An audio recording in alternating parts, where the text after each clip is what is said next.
Assalamualaikum warahmatullahi wabarakatuh. Perkenalkan, nama saya Tengku Dewi Rahmadani.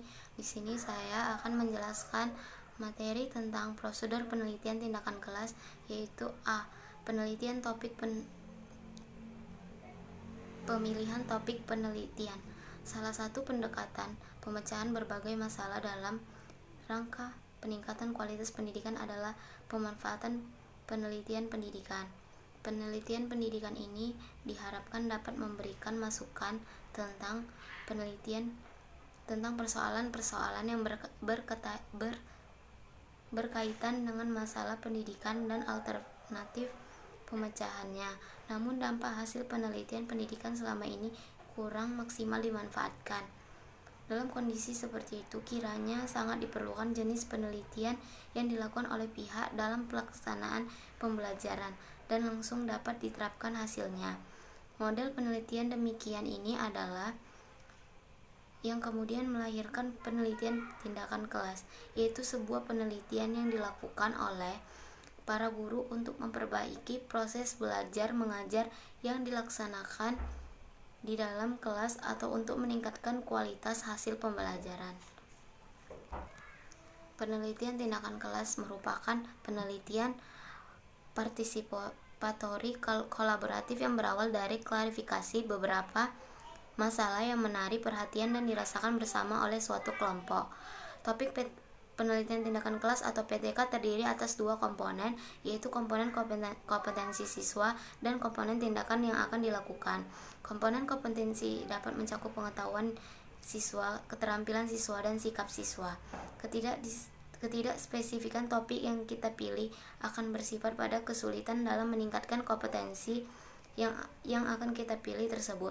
Topik keterampilan berbicara, misalnya, yang ada di dalamnya ternyata terdiri atas beberapa jenis kemampuan, tentu akan sulit kita tingkatkan melalui suatu penelitian tindakan kelas. Selanjutnya akan dijelaskan oleh teman saya.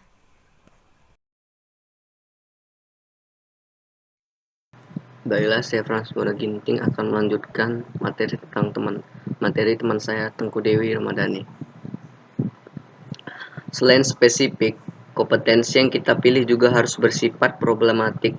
Artinya, kompetensi itu memang benar-benar memunculkan masalah dan membutuhkan perbaikan atau peningkatan. Kita tidak boleh mengada-ada dalam arti menganggap sebuah kompetensi bermasalah, padahal sesungguhnya tidak ada masalah. Kita juga harus mampu memilih kompetensi yang permasalahannya memang benar-benar membutuhkan penelitian tindakan. Saya Mei Karunia.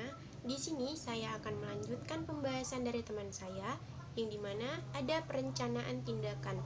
Nah, pada prinsipnya, tindakan yang guru rencanakan itu hendaknya yang pertama membantu guru dalam mengatasi kendala pembelajaran di kelas, bertindak secara lebih tepat di kelas, meningkatkan keberhasilan pembelajaran di kelas, kemudian juga membantu guru menyadari kemampuan yang baru untuk melakukan tindakan, gunanya itu untuk meningkatkan kualitas kerja pada guru. Nah, setelah itu, rencana penelitian tindakan kelas hendaknya disusun berdasarkan hasil pengamatan awal refleksif terhadap pembelajaran di kelas. Jadi, kemudian selama mengamati, kolaborator itu memutuskan perhatiannya pada perilaku guru sebagai guru dalam upaya membantu siswa pada proses pembelajaran, kemudian juga pada perilaku siswa pada proses pembelajaran, serta suasana pembelajaran, misalnya hal-hal yang meliputi bagaimana guru itu ketika membuka dan menutup pembelajaran, kemudian juga bagaimana guru itu membantu siswanya yang mengalami kesulitan untuk belajar. Nah, setelah itu bagaimana guru berpakaian, kemudian juga bagaimana murid menanggapi pada proses pembelajaran. Yang terakhir ada hal-hal yang penting yang perlu dicatat, terus juga bagaimana suasana yang terjadi di dalam kelas.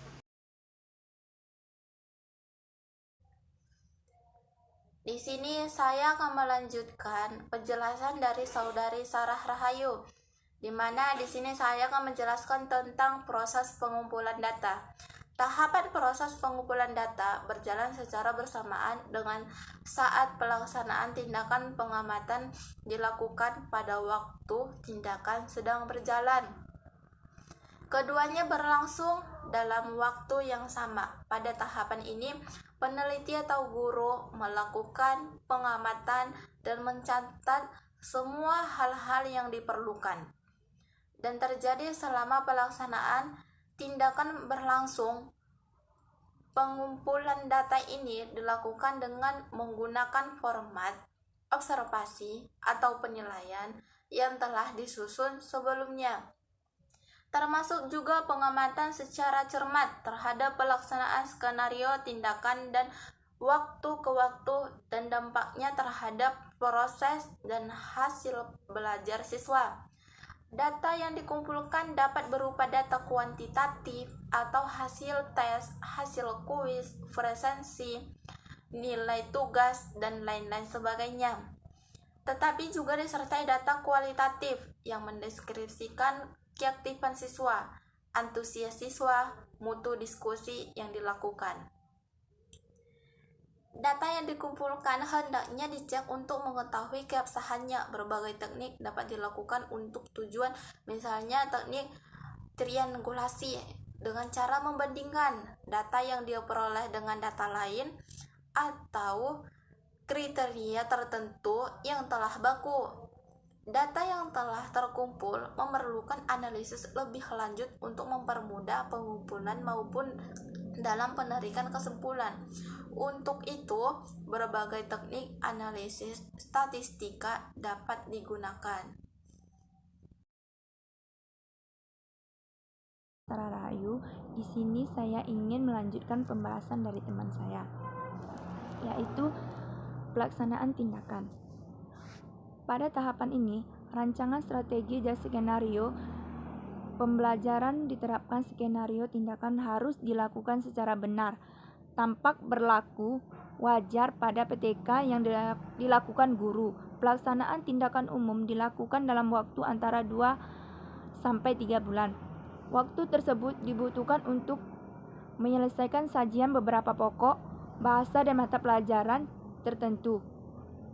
Dan di sini ada 5 contoh aspek-aspek rencana skenario tindakan yang akan dilakukan pada satu VTK. Yang pertama itu dirancang penerapan metode tugas dan diskusi dalam pembelajaran IPA, IPS, matematika, bahasa Indonesia, PKN, pokok bahasa A, B, C, dan D. Yang kedua itu format tugas, pembagian kelompok kecil sesuai jumlah pokok bahasa, pemilihan ketua, sekretaris, dan lainnya oleh serta dari anggota kelompok, pembagian topik bahasa untuk kelompok secara random. Yang ketiga itu kegiatan kelompok, pengumpulan bacaan melalui diskusi antara kelompok, bekerja, belajar, memahami materi, menuliskan hasil dalam file PowerPoint untuk persiapan presentasi. Yang keempat itu presentasi dan diskusi pleno. Masing-masing kelompok menyajikan kerjanya dalam pleno kelas. Guru sebagai moderator, lakukan diskusi, ambil kesimpulan sebagai hasil pembelajaran. Yang kelima itu jenis data yang dikumpulkan berupa makalah, kelompok, file, PowerPoint, hasil kerja kelompok, siswa yang aktif dalam diskusi, serta hasil belajar dilaksanakan sebelum dan setelah tindakan dilaksanakan. Nama saya Aida Zahara. Saya dari Prodi Pendidikan IPS semester 6. Baiklah, kita mulai saja. Di sini saya akan menjelaskan materi mengenai prosedur penelitian tindakan kelas bagian refleksi. Tindakan refleksi merupakan tindakan yang dimaksudkan untuk mengkaji ulang secara menyeluruh penelitian yang telah kita lakukan berdasarkan data-data yang telah terkumpul ataupun data-data yang telah kita kumpulkan. Kemudian mengevaluasi guna menyempurnakan tindakan yang akan kita lanjutkan yang akan kita kerjakan selanjutnya ataupun penelitian yang akan kita kerjakan selanjutnya. di mana refleksi dalam PTK meliputi yang pertama analisis, yang kedua refleksi, dan yang ketiga penelitian terhadap pengamatan atas tindakan yang telah kita kerjakan sebelumnya. Dan materi yang selanjutnya, jika terdapat suatu masalah pada saat kegiatan proses refleksi, maka dilakukan pengkajian ulang melalui siklus berikut. Yang pertama, perencanaan ulang, dan yang kedua tindakan ulang, dan yang ketiga pengamatan ulang, sehingga permasalahan yang sedang kita hadapi ataupun dapat kita selesaikan pada saat itu juga. Di mana hasil refleksi dapat digunakan sebagai bahan pertimbangan dalam merancang siklus yang akan kita kerjakan selanjutnya. Yang mana hasil refleksi itu seperti analisis, sintesis, dan penelitian yang kita kerjakan pada saat itu. Pada intinya, refleksi merupakan kegiatan yang pertama evaluasi, yang kedua analisis, yang ketiga pemaknaan, yang keempat penjelasan, yang kelima penyimpulan, dan yang terakhir adalah identifikasi tindak lanjut perencanaan siklus selanjutnya. Baiklah, sampai di sini materi yang dapat saya sampaikan. Mohon maaf apabila ada kesalahan. Wabillahi taufik wal hidayah. Wassalamualaikum warahmatullahi wabarakatuh.